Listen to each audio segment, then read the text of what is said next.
Um dos estudos fundamentais, um dos estudos que são fundamentais para você continuar acompanhando os vídeos aqui do canal, é o estudo das duas casas de Israel. O ensino das duas casas de Israel, que fala a respeito das duas testemunhas do Senhor, não é só fundamental para você acompanhar os vídeos aqui do canal.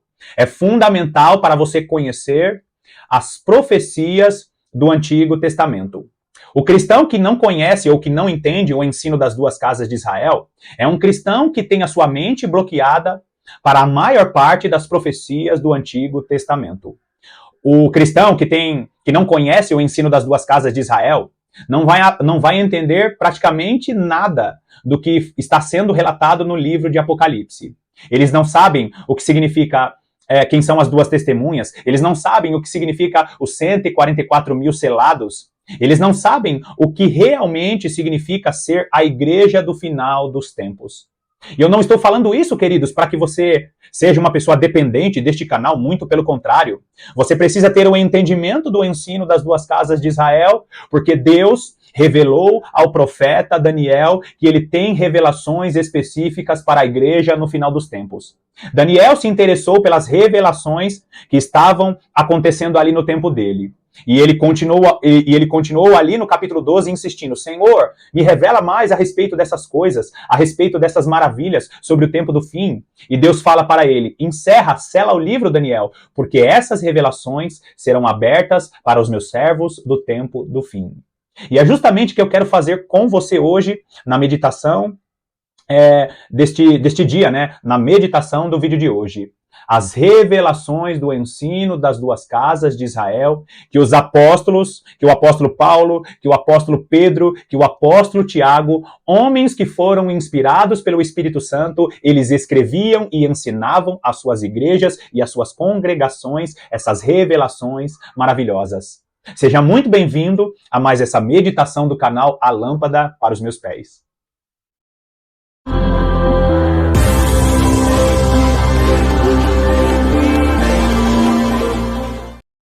O ensino das duas casas de Israel, ele não é um ensino novo e nós precisamos compreender isso. Ele é um ensino novo para a maior parte dos cristãos da nossa época.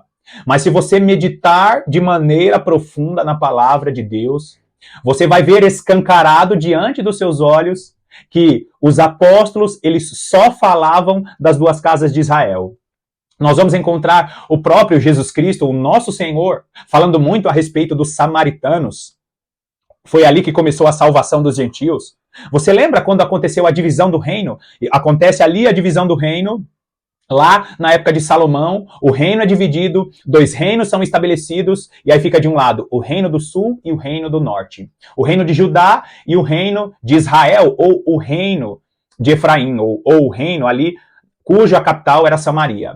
Quando acontece ali a divisão, nós vemos que as duas casas de Israel sofrem com os cativeiros. O reino do norte sofre com o cativeiro assírio, e dali surge o povo samaritano, da onde se originou a salvação dos gentios. E do outro lado, do reino do sul, se manteve ali toda a linhagem de Davi, que chegou até o Messias, constituindo assim toda a linhagem dos judeus, como eu falei, até a chegada do Messias. Então, as duas casas de Israel, que antigamente eram as 12 tribos, essas sim são as duas testemunhas do Senhor, são as duas casas de Israel, e nós vamos ver isso espalhado por toda a Bíblia. Se você quiser saber mais profundamente a respeito do ensino das duas casas de Israel, mais uma vez eu te convido, acessa os links aqui na descrição do vídeo, porque esse vídeo aqui depende exatamente disso, do seu conhecimento e do seu entendimento a respeito do ensino das duas casas de Israel. Quando você conhecer bem esse tema, você vai entender porque existe tanta confusão na teologia e no ensino da palavra de Deus nos dias atuais. Vai lá comigo em Tiago, capítulo 1. Tiago, capítulo 1, vamos ler primeiro apenas o versículo 1 de Tiago, que diz assim: Tiago, servo de Deus e do Senhor Jesus Cristo, às 12 tribos que se encontram na dispersão, saudações. Você notou aqui? Presta bastante atenção, e eu deixei em destaque aqui, que ele fala assim: Tiago, servo de Deus e do Senhor Jesus Cristo, às 12 tribos que se encontram na dispersão, saudações. Na época em que o apóstolo Tiago escreveu esta carta, não existia mais as 12 tribos de Israel. E por que o apóstolo Tiago ele fala a respeito disso? Porque ele está usando a linguagem espiritual, que é a linguagem que nós precisamos entender, que está sendo falada no livro de Apocalipse. Você vai ver as 12 tribos de Israel sendo citadas, sendo mencionadas no livro de Apocalipse. Por quê, queridos? Porque a visão espiritual que os apóstolos tinham é que nós fazemos parte do Israel de Deus e espiritualmente nós somos da tribo de José ou espiritualmente nós somos da tribo de Efraim. Eu já expliquei isso para você, mas eu retorno a falar. Deus dá uma profecia a Jacó. Jacó, ele profetiza naquela famosa bênção das mãos trocadas. Ele abençoa Manassés, abençoa Efraim, os filhos de José. E ele diz para José, José, o seu filho mais novo, Efraim, a bênção maior estará sobre ele. José não entende ali o que está acontecendo. E no decorrer da história nós vemos que Efraim se torna o reino do norte. E ali do reino do norte surgem os samaritanos, a mistura dos povos, e a partir da mistura dos povos, Jesus Cristo promove a salvação dos gentios. Como eu falei no início do vídeo, saiu de um lado os judeus, ali da linhagem de Davi, e do outro lado saiu a salvação dos gentios através deste povo que veio ali da mistura dos povos. Então, queridos, o ensino das duas casas de Israel basicamente fala que a salvação em Jesus Cristo veio para judeus e veio para gentios. Quando o apóstolo Tiago, ele está relatando, ele está escrevendo essa carta, direcionando ela para as 12 tribos da dispersão, sabe o que ele está dizendo? Ele está dizendo assim, vocês que fazem parte das tribos de Israel, vocês que são israelitas, mas não israelitas como os do passado, os israelitas que fazem parte da família de Deus. O apóstolo Paulo vai defender isso em Gálatas, ele vai defender isso em Romanos, especificamente no capítulo 11, ele fala muito sobre a salvação dos gentios, os gentios que foram enxertados e que fazem parte da família de Deus. Ali no versículo 24, no versículo 25 e especialmente no versículo 26, ele fala sobre a plenitude dos gentios e como nós fazemos parte da família de Deus. Ele diz assim, e todo o Israel será salvo. Ali, o apóstolo Paulo nos direciona para ler o livro do profeta Oséias. Oséias, ele fala a respeito dessa igreja gentia, a igreja que era outrora uma igreja rejeitada, uma igreja que não era povo. Lembra dos filhos de Oséias? Não meu povo. Aquela que era desfavorecida, aquela que não era povo de Deus, se torna favorecida, se torna povo de Deus. Então, queridos, nós precisamos entender essa linguagem espiritual quando Deus nos direciona para que entendamos que nós fazemos parte das 12 tribos de Israel, cumprindo assim a profecia dada a Abraão. Queridos, Abraão recebeu uma profecia, e a profecia dizia o seguinte, que a descendência de Abraão seria como as areias do mar e como as estrelas do céu. Aqui também Deus, ele dá uma linguagem específica para Abraão, porque quando Deus falou para Abraão que a descendência dele seria como as areias, né, como o pó da terra ou como as areias do mar, ele estava falando sobre uma descendência física. Ele estava falando sobre a descendência que veio ali de Israel, a descendência dos árabes e todo aquele povo do Oriente Médio. Boa parte daquele povo é descendência física, é descendência literal de Abraão.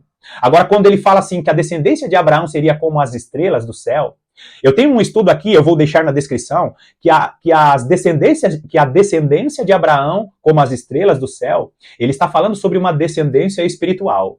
E aqui, queridos, tem uma revelação tremenda, porque nós, a igreja do nosso Senhor Jesus Cristo, os gentios, nós não somos descendentes de Abraão fisicamente.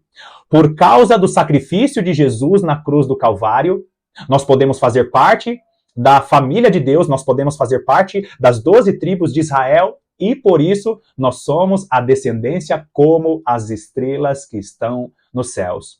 Tremendo isso, né, queridos? Você saber que recebendo Jesus Cristo como Senhor e Salvador, sendo parte do descendente, você é descendência de Abraão e as bênçãos que estavam sobre Abraão, elas estão sobre você.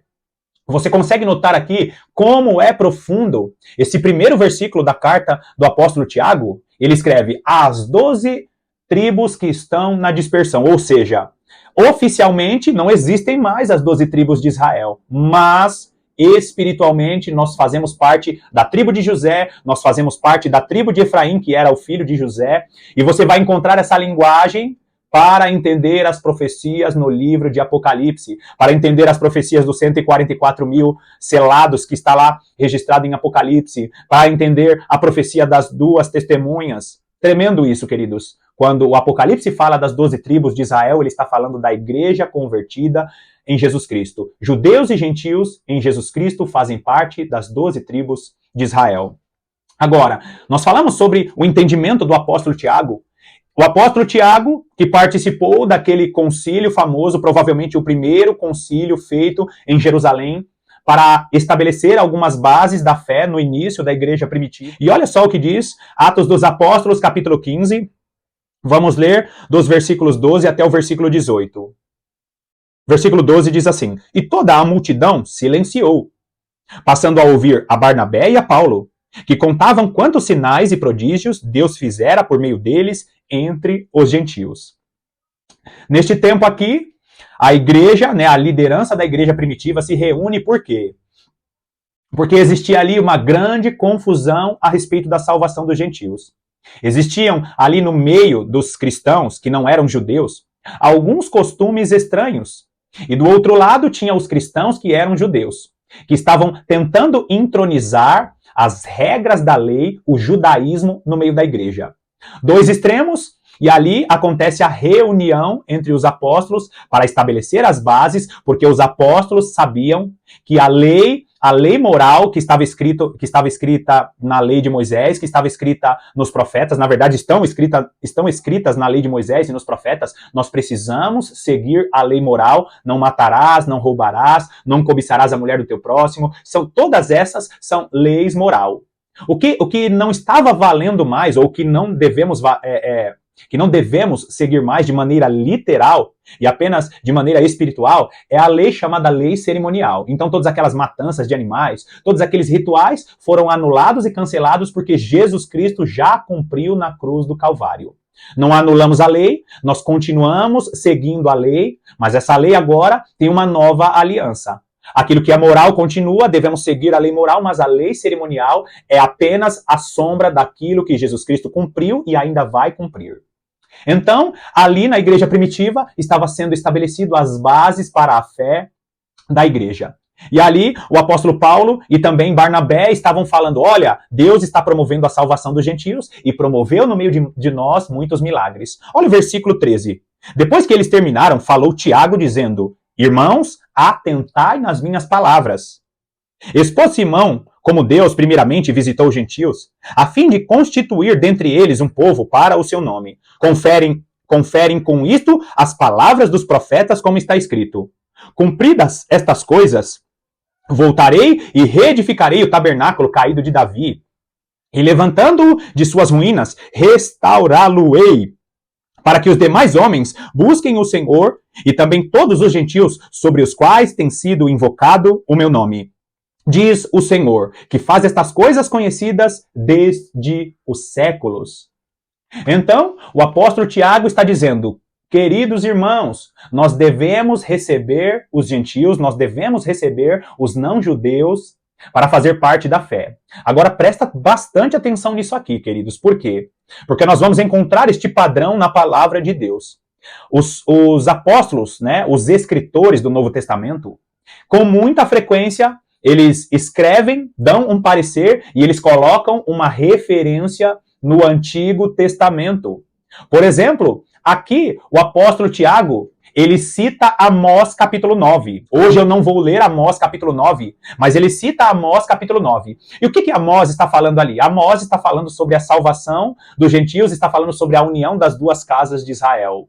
Esse é um ensino tão fundamental, queridos, que nós vamos ver isso em toda a palavra de Deus. Nós precisamos compreender a importância das duas casas de Israel, a importância das duas testemunhas. Por quê, queridos? Porque a igreja do final dos tempos, parte da igreja no final dos tempos, como relatado na parábola das 10 virgens, uma boa parte, a maior parte da igreja no final dos tempos vai acabar dormindo para as coisas que vão acontecer neste mundo. Por quê, queridos? Porque elas estão ignorando ensinos profundos, mistérios importantes da palavra de Deus. O ensino das duas casas de Israel, e aquele que conhecer de maneira profunda o ensino das duas casas de Israel, não consegue ser pré-tribulacionista. Aquele que entende o que é o ensino das duas casas de Israel, não consegue enxergar uma igreja deixando as suas roupas no chão enquanto elas são arrebatadas de maneira secreta. Não acreditam nessa história de arrebatamento em um piscar de olhos. Não existe essa história de morar no céu. A Bíblia não nos mostra que vamos morar no céu. Existem ensinos profundos da palavra de Deus que Deus só vai revelar para aqueles que realmente querem conhecer a Deus. Existem duas maneiras de nós conhecermos a Deus, que é orando e meditando na palavra de Deus. Deus vai proporcionar situações, e às vezes nós conhecemos Deus através de algumas situações, assim como aconteceu com Jó. Mas como a própria vida de Jó nos mostra que ele era um profundo conhecedor da palavra de Deus, Jó, ele sabia a importância de ter comunhão com Deus, ele sabia a importância do culto a Deus e ele sabia a importância de se debruçar na verdade das Sagradas Escrituras. Então, queridos, mais uma vez, eu falo aqui para os irmãos, não esqueça de assistir os vídeos na descrição do canal, para que você se una às pessoas que vão estar acordadas no final dos tempos. Infelizmente, a igreja do Senhor se encontra preguiçosa, dormindo, esperando a restauração da nossa nação, esperando a restauração do mundo através de homens, através de políticos. Quando, na realidade, a restauração da nação, a restauração deste mundo depende muito mais do posicionamento da igreja que vai agir mediante o poder de Deus. Bom, mais uma vez eu finalizo aqui essa meditação te agradecendo pela sua companhia. Que Deus te abençoe ricamente e eu te aguardo, sem dúvida, nos próximos estudos.